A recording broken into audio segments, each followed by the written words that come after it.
ठीक है, तो स्टेट्स ऑफ मैटर शुरू करते हैं।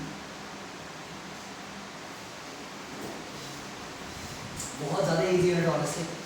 जो सबसे पहले हमको एक अंडरस्टैंडिंग रखेंगे भाई स्टेट्स ऑफ मैटर होते हैं, तो we already know solid, liquid, gas. उसके अलावा फिर प्लाज्मा भी होता है, इसके अलावा बीसी भी होता है, but we are not going to talk about plasma और बीसी। सॉलिड, लिक्विड, गैस पे फोकस करेंगे और इसके अंदर मेनली हमारा फोकस सिर्फ गैस पे ही है। सॉलिड, लिक्विड पे इतना फोकस नहीं करना है। लिक्विड थोड़ा बहुत रहता है एक आखिरी टॉपिक, बट यूजुअली 90% टाइम हम गैस को बात करें। सॉलिड में लॉजिक लगता ही है, तो उसके अंदर हमको कुछ करने की जरूरत नहीं पड़ती। But at least we should know what is a solid or a liquid or a gas. So what matter will you call a solid? किस टाइप के मैटर को आप सॉलिड बोलते हैं? वो तो उसकी प्रॉपर्टी है। ऐसी कौन सी कैरेक्टरिस्टिक है जिसके ऊपर आप बोलते हैं हाँ ये सॉलिड है?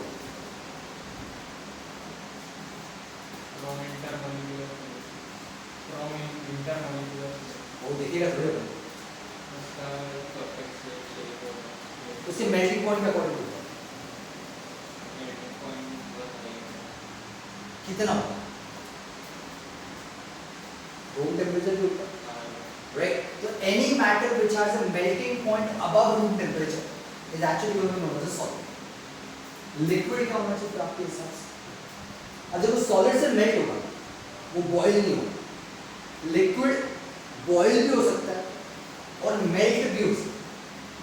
आइस मेल्ट भी होगा, राइट? तो यहाँ पे जब लिक्विड को कैरेक्टराइज करोगे तो मेल्टिंग और बॉइलिंग दोनों के हिसाब से, तो आपके हिसाब से ऐसा कौन सा मैटर है जिसको हम लिक्विड बोल सकते हैं, जिसका बॉइलिंग पॉइंट रूम टेम्परेचर से ज्यादा हो? वाटर सॉलिड हो, और इसका मेल्टिंग पॉइंट रूम टेम्परेचर से कम 0 डिग्री सेल्सियस पे होता है बेसिकली। सॉरी यार लोगों, melting and freezing is one the same thing, interconvertible constant, just one thing. Gas का क्या होगा? मेल्ट होगा कि बॉयल होगा?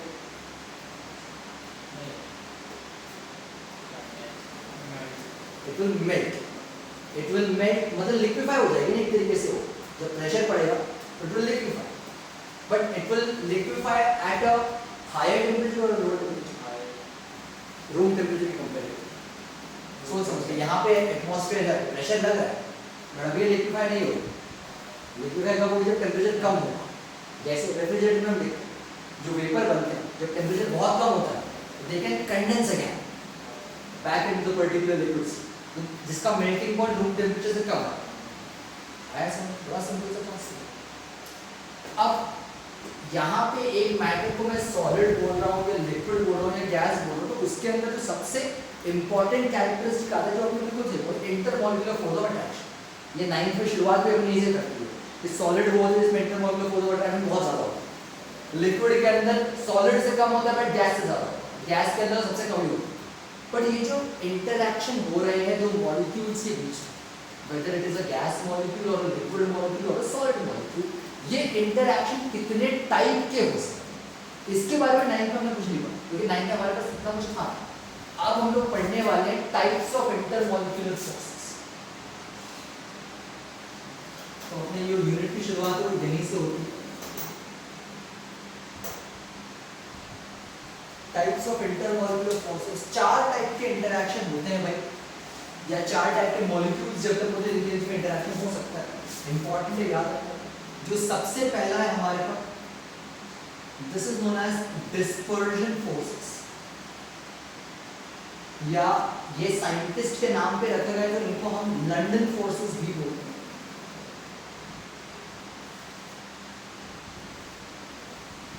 एक साइंटिस्ट है जिनका नाम था फ्रिट्ज लंदन, तो उनके नाम पे लंदन फोर्सेस भी बोला जाता है। डिस्पर्जन बोलो या लंदन फोर्स बोलो, बात एक समझ जाना, गड़बड़ नहीं करना इसमें।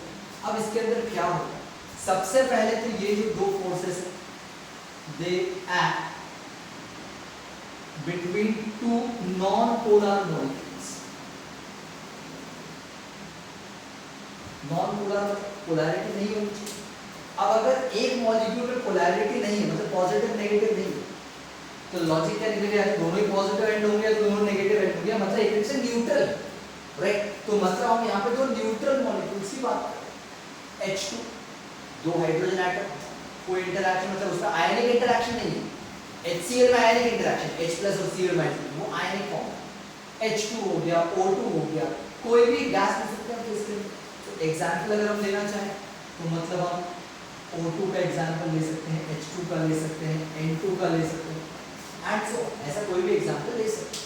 अब इसके अंदर क्या होता है, इसको जनरलाइज करने के लिए let us consider two atoms A and B,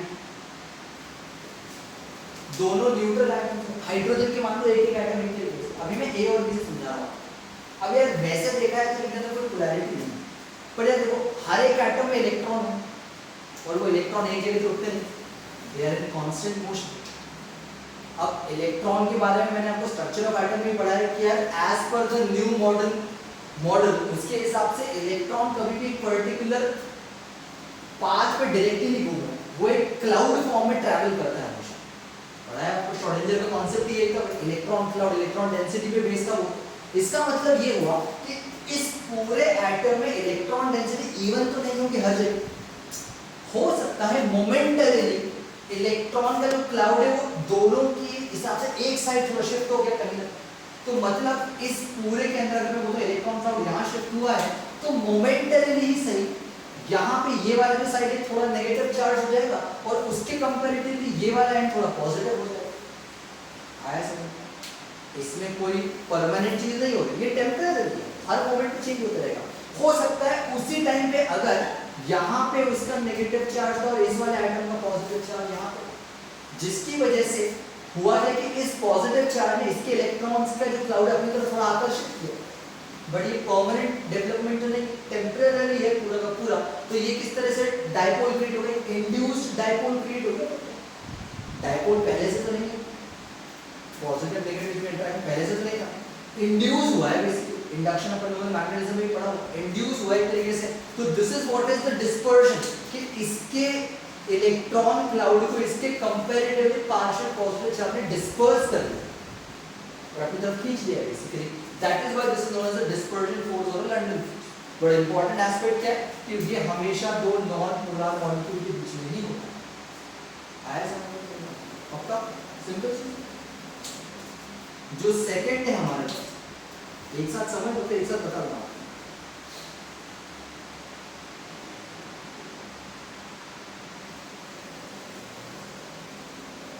The second is dipole-dipole force. Dipole-dipole मतलब दोनों पहले से परमानेंट डाइपोल्स होंगे और उनके बीच में फिर इंटरैक्शन होगी, ये लॉजिक है। इसी को कीज़ोन फोर्सेस भी कहा जाता है।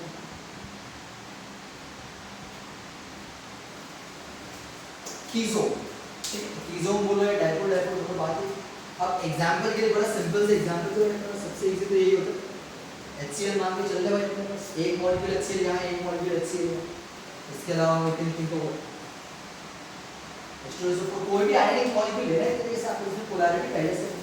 अब वापस जनरल एग्जांपल से समझ, HCl का ले लेते हैं। लेट्स से ये HCl का मॉलिक्यूल जिसके अंदर हाइड्रोजन मोमेंटली यहाँ पर यहाँ पे है फॉर एग्जांपल, जिसकी वजह से इस साइड में पार्शियल नेगेटिव चार्ज और इस साइड में पार्शियल पॉजिटिव चार्ज। हो सकता है एक और मॉलिक्यूल आ जाए जिसमें हाइड्रोजन इसकी वजह से यहाँ पे आ जाए और क्लोरीन की वजह से पार्शियल नेगेटिव चार्ज वहाँ आ जाए, इनके बीच में भी इंटरैक्शन हो। ऑब्वियसली ये इंटरैक्शन इससे स्ट्रॉन्ग हो क्योंकि ये परमानेंट डाइपोल, ये तो टेम्परेरी बना था, इनका इंटरैक्शन थोड़ा ज़्यादा हो। अब यार ये जो कॉन्सेप्ट है ये सबसे पहले किस टाइप के मॉलिक्यूल्स पे काम करेगा, सिर्फ पोलर मॉलिक्यूल्स पे काम करेगा, नॉन पोलर पे काम नहीं करेगा। तो ये इंटरेस्टिंग और इम्पोर्टेंट फैक्ट होता है।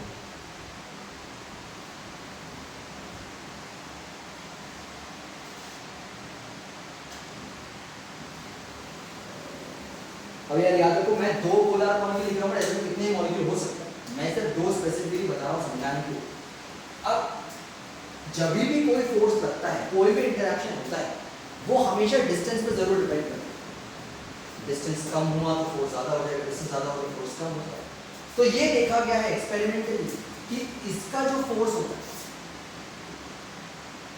That is proportional to the inverse of the sixth power of the distance between the molecules, directly proportional to 1/r⁴ मतलब जितना ज़्यादा डिस्टेंस वो फोर्स उतना ही कम हो जाता है डिस्टेंस, और जितना ज़्यादा पास में वो मॉलिक्यूल उतना ज़्यादा फोर्स बढ़ जाएगा उसमें। 6 पावर पे डिपेंडेंस है। जब हम डाइपोल या कीज़ोन की बात करते हैं तो ये जो पोलर मॉलिक्यूल होते हैं दो टाइप के होते हैं। एक होता है स्टेशनरी पोलर मॉलिक्यूल, रुका हुआ, वो कभी मूव नहीं कर सकता, और एक होता है रोटेटिंग या इन मोशन वाला बेसिकली। तो इस केस में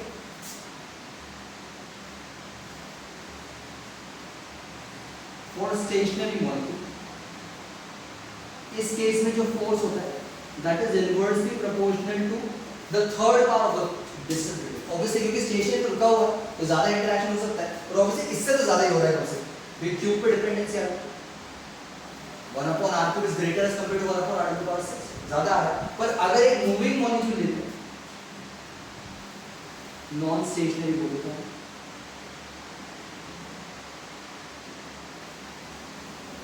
इस केस में जो फोर्स है that is still equal to 6th power of the distance, जिसमें हम पहले जैसा कि जितना ज्यादा मूव करेगा उतना ज्यादा उसकी प्रोबेबिलिटी इधर उधर जाने के चांसेस ज्यादा है, तो उस केस में थोड़ा फोर्स वैसे कम रहता है। आया समझ में? सिंपल। थर्ड फोर्स, चार फोर्सेस हैं हमारे पास।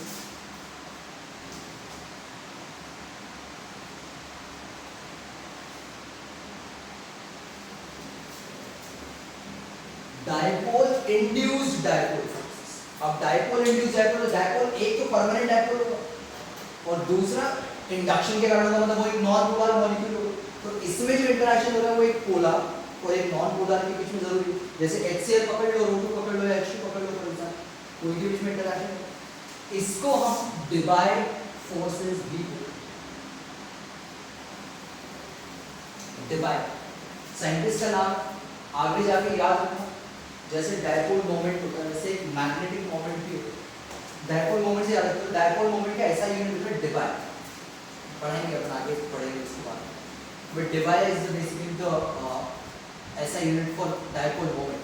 Anyway, so dipole induced dipole की बात कर रहे हैं, तो जो इंपॉर्टेंट कॉन्सेप्ट आ रहा है यहाँ, so it acts between a polar and non polar moment.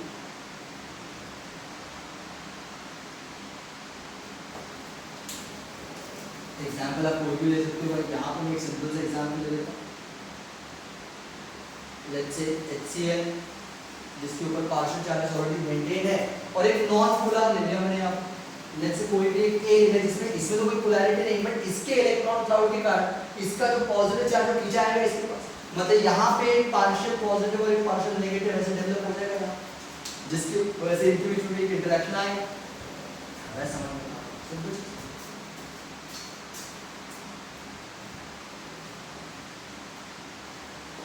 This also is depending on the 6th power of the inverse distance। बहुत सिंपल सा कॉन्सेप्ट है, एक परमानेंट पोल और एक इंड्यूस पोल। अब जो चौथा फोर्स है वो बहुत इंटरेस्टिंग है।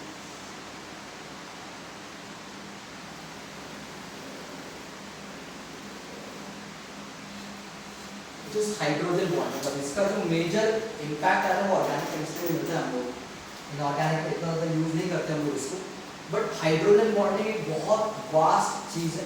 हम उसको बड़े छोटे इसमें समझेंगे, अभी छोटे में समझेंगे, आगे जब हम लोग लिक्विड्स की बात करेंगे, जैसे गैसेस पढ़ेंगे, उसका लिक्विड्स में जो एक टॉपिक उसके अंदर हाइड्रोजन बॉन्डिंग का कॉन्सेप्ट आया। इसके बारे में मैंने आप लोगों को पढ़ा था, आइस का स्ट्रक्चर बना के दिखाया था, केज लाइक स्ट्रक्चर बनाया था शायद से 9th में बनाया था, बताया था why does ice flow to water, air vacuum होता है उसके अंदर, एक केज स्ट्रक्चर बनाया था मैंने, तो इसके अंदर हाइड्रोजन बॉन्डिंग होती है। सबसे इंपॉर्टेंट बात जो आपको याद रखनी, हाइड्रोजन बॉन्डिंग है तो हाइड्रोजन की तो होगी, बट ये सिर्फ 3 एलिमेंट के साथ में, 3 टाइप के एटम के साथ में हाइड्रोजन बॉन्डिंग करता है, जिसको मैं यूजुअली फॉन से याद रखता हूं, फ्लोरीन, ऑक्सीजन और नाइट्रोजन। मतलब हाइड्रोजन का बॉन्ड अगर फ्लोरीन के साथ बन रहा है या ऑक्सीजन के साथ बन रहा है या नाइट्रोजन के साथ बन रहा है तो ही वो हाइड्रोजन बॉन्ड कहलाता है। हाइड्रोजन और फ्लोरीन का बॉन्ड हाइड्रोजन बॉन्ड नहीं कहलाएगा, हाइड्रोजन सल्फर का बॉन्ड हाइड्रोजन बॉन्ड नहीं कहलाएगा। वो सिर्फ ये 3 which are very electronegative elements, fluorine सबसे ज्यादा, फिर ऑक्सीजन फिर नाइट्रोजन, उनके साथ ही हाइड्रोजन बॉन्डिंग होती है। अब इसका लॉजिक क्या है, तो हाइड्रोजन बॉन्डिंग है, सपोज मेरे पास एक मॉलिक्यूल बना हुआ है, हाइड्रोजन क्लोराइड बना हुआ है पहले से, अब एक मॉलिक्यूल थोड़ी होता है, सिर्फ हजारों मॉलिक्यूल होते हैं, एक और मॉलिक्यूल कंसीडर कर लिया मैंने यहाँ पे। अब इसमें क्या होता है, इन दोनों मॉलिक्यूल्स के, इसके हाइड्रोजन इसके फ्लोरीन के बीच में टेम्परेरी वीक बॉन्ड बनना शुरू हो जाता है। वीक बॉन्ड, ये जो बॉन्ड बन रहा है इसको हम बोलते हैं हाइड्रोजन बॉन्ड।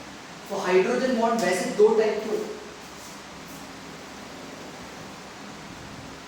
एक होता है इंट्रा मॉलिक्यूलर और एक होता है इंटर मॉलिक्यूलर। दोनों इंटरेस्टिंग वर्ड है। इंटर हाउस कंपटीशन जो इंटर हाउस मतलब अलग अलग हाउसेस के बीच, इंटर स्कूल मतलब अलग अलग स्कूल के बीच, बट इंट्रा मतलब से। तो इंट्रा स्कूल बोले तो एक ही स्कूल के बच्चे आपस में खेले, इंट्रा हाउस बोले तो एक ही हाउस के बच्चे आपस में खेले। तो इंटर मॉलिक्यूलर हाइड्रोजन बॉन्डिंग बोले तो दो अलग अलग मॉलिक्यूल्स होंगे जिनके बीच में बॉन्ड्स बनेंगे, बट इंट्रा मॉलिक्यूलर हाइड्रोजन बोला तो उसी मॉलिक्यूल के बीच में आपको बनना चाहिए। समझाने के लिए एग्जांपल बताओ, थोड़ा अलग एग्जांपल है फिर भी आप समझ जाओगे तो विषय।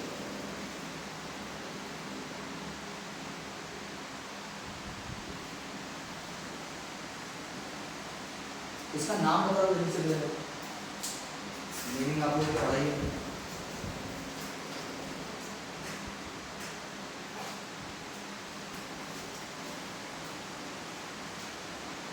अरे यार सिंपल सा है। अच्छा कौन कौन से फंक्शनल ग्रुप बनेंगे बताओ।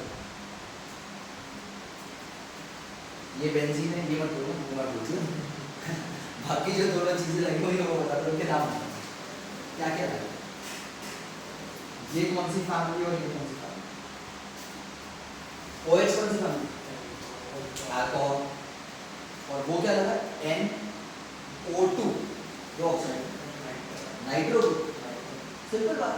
अगर मैं ये नाइट्रो नहीं लगाता तो ये क्या होता? फिनॉल। मैंने लिखवाया फिनॉल। अब अगर फंक्शनल ग्रुप है तो यहाँ पर नंबरिंग शुरू हो जाएगा, 1 और ये 2 का है। 1 2 पोजीशन कौन सी पोजीशन क्या रखोगे? ऑर्थो पढ़ा है ना, ऑर्थो मेटा पैर। तो 1 2 is ortho, 1 3 is Meta, 1 4 is पैर। तो ये क्या कहलाएगा? Ortho nitrophenol. ये तो ब्रांच की तरह काम करेगा, तो ऑर्थो नाइट्रोफिनॉल ऐसा। अब इसके अंदर बड़ा इंटरेस्टिंग हो रहा है,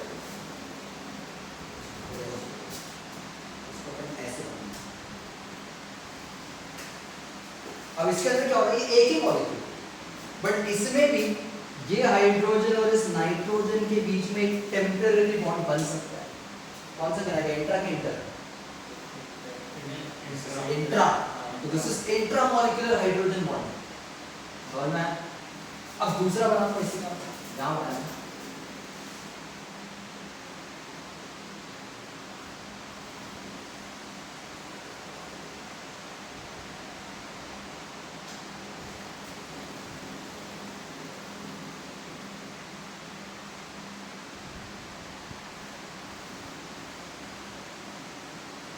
दो मॉलिक्यूल दोनों सेम है, बट दोनों कौन सा? पैरानाइट्रोफिनॉल। 1 2 3 4 तो 1 4 के हिसाब से पैरानाइट्रोफिनॉल दोनों है। अब इसके अंदर क्या है? इस वाले हाइड्रोजन इसमें नाइट्रोजन में इंटरेक्ट होना पॉसिबल नहीं, क्योंकि पैरा पोजीशन हमेशा दूर होती है, हमेशा सबसे स्टेबल पोजीशन होती है। तो यहाँ पे हाइड्रोजन बॉन्ड पॉसिबल है, इंट्रा अवेलेबल नहीं है यहाँ, बट यहाँ पे वो क्या करता है? वो ये कर सकता है, दिस कैन एक्चुअली हैपन, जिसकी वजह से यहाँ पे क्या बन सकता है? Intermolecular hydrogen bond. हाइड्रोजन और ऑक्सीजन के बीच में अलग, हाइड्रोजन ऑक्सीजन के बीच में अलग, राइट? तो this actually can happen, right? यहाँ पे देखा है तो ये वाला बॉन्ड फॉर एग्जांपल इस वाले ऑक्सीजन के साथ भी बन सकता है, डिपेंड करता है कि अलाइनमेंट कैसा है उसका, वहाँ उसके साथ भी बन सकता है। तो यहाँ पे ये हो रहा है कि भाई this is your intermolecular hydrogen bonding example, that becomes N intramolecular hydrogen bonding example. अब इसके अंदर इसके इम्पैक्ट क्या होते हैं? इसका इम्पैक्ट ये होता है, मेरे को बताओ यार, इन दोनों में से कौन सा बॉन्ड ज्यादा स्ट्रांग हो, इंटर वाला कि इंट्रा वाला? सोच सोच।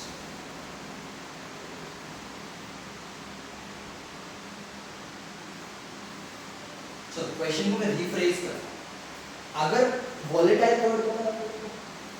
वॉलेटाइल का मतलब क्या है? जो आसानी से वेपर फॉर्म में कन्वर्ट हो जाए, जैसे पानी और petrol. Petrol is more volatile as compared to water. आपके हिसाब से ऑर्थोनाइट्रोफिनॉल और पैरानाइट्रोफिनॉल में से कौन ज्यादा वोलेटाइल है?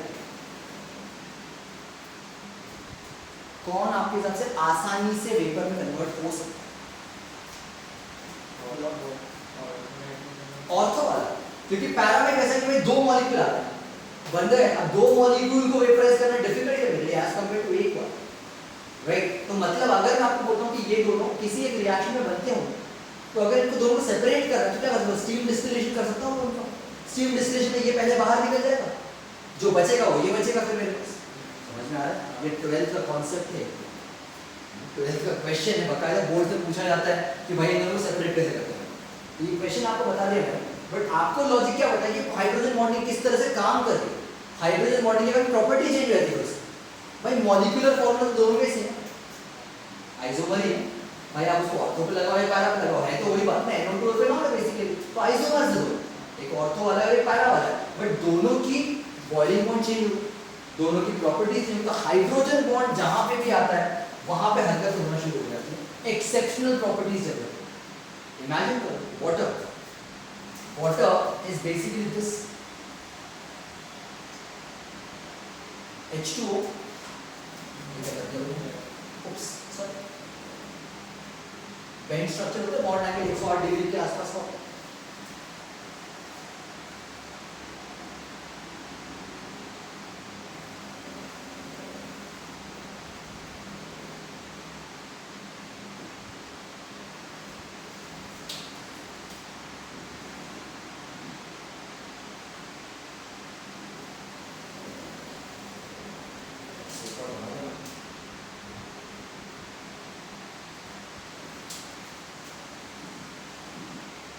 कितने भी ऐसे हाइड्रोजन बॉन्ड बन सकते हैं इसके अंदर, मल्टीपल है ऐसे, केज स्ट्रक्चर बन रहा है इस टाइप का बेसिकली।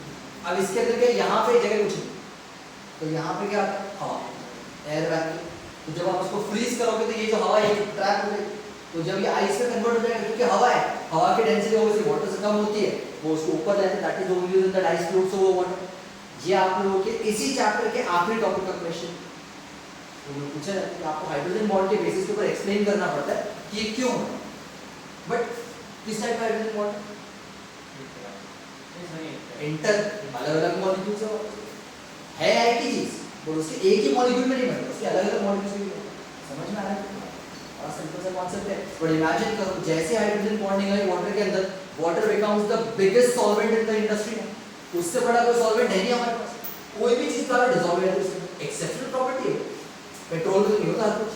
तो वाटर में ऐसा क्या है कि देखने में कुछ नहीं, सीधा साधा चीजें बिल्कुल पानी में, पर पानी में जो डालो डिसॉल्व करता है, तो कुछ तो प्रॉपर्टी होती है उसके पास, राइट? जब हम लोग फॉर एग्जांपल रिलेटिव डेंसिटी की बात करते हैं 9th में, ग्रेविटेशन का आखिरी टॉपिक, हम डेंसिटी निकालते हैं किसी material with respect to water, क्योंकि वाटर की gonna be 1000 kg per metre cube 1 gram per centimetre cube, but वो वैल्यू मैंने स्पेसिफिक देता है at 4 degree Celsius only. 4 degree पे ही पानी एक नॉर्मल बिहेवियर करता है, 4 डिग्री के नीचे और ऊपर उसकी प्रॉपर्टीज ही चेंज रहती है दुनिया भर। तो आप जब पानी की बात करते हैं लेबोरेटरी के अकॉर्डिंग, तो हम 4 डिग्री सेल्सियस की बात करते हैं, तब तक ही उसके हाइड्रोजन बॉन्डिंग काम करते हैं, उसके पहले और उसके बाद में कुछ हरकतें और हो जाती हैं। ऐसा चारों फोर्सेस समझ में आएंगे, सिंपल चीज है।